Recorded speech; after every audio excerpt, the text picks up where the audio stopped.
1965 मध्ये बलवंतराय मेहता मुख्यमंत्री होते गुजरातचे. त्यांचा विमान अपघातात अशाच प्रकारे मृत्यू झाला होता. काहीही त्यानंतर त्या चौकशीमध्ये काही कोणी दोषी आढळलेलं नाही. त्यानंतर 1973 मध्ये कुमार मंगलम केंद्रीय मंत्री राहिले आहे आणि ते एअर इंडियाच्या विमानातून प्रवास करत होते. आणि ती एअर इंडिया, तुमच्या माहितीसाठी सांगतो, एअर इंडिया तेव्हा भारत सरकारकडे होती, हे प्रामुख्याने लक्षात घ्या.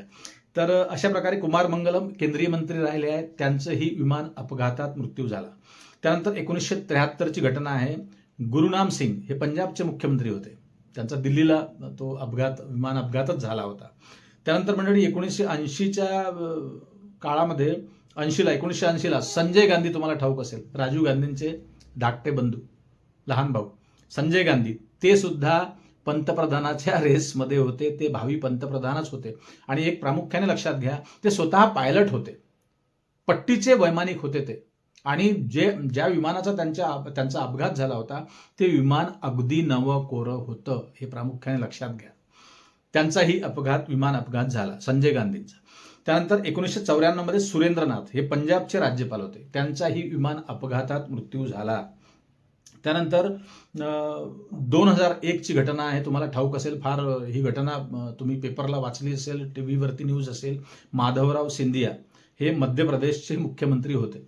त्यानंतर 2005 मध्ये पी ए संगम आहे, तुम्हाला सांगितलं मी, लोकसभेचे स्पीकर होते ते, त्यांचाही असाच मृत्यू झाला होता.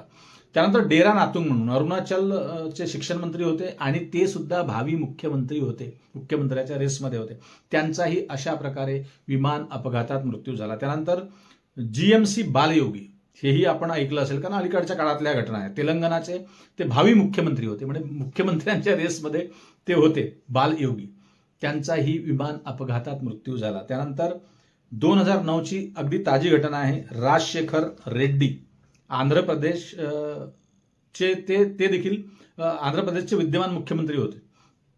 त्यानंतर 2011 मध्ये बघा, दोरजी खांडव अरुणाचलचे हे मुख्यमंत्री होते. बघा, मुख्यमंत्री हे तुम्हाला, हा शब्द वारंवार तुम्हाला ऐकायला येत असेल, बघायला मिळत असेल.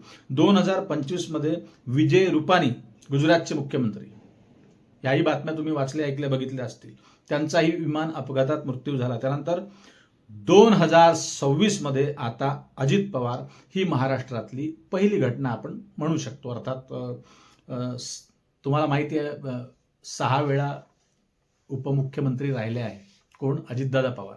आणि आता ते मुख्यमंत्र्याच्या रेसमध्ये होते. भावी मुख्यमंत्र्याच्या रूपामध्ये त्यांना त्यांचे कार्यकर्ते, त्यांचे नेते त्यांना बघत होते मंडळी.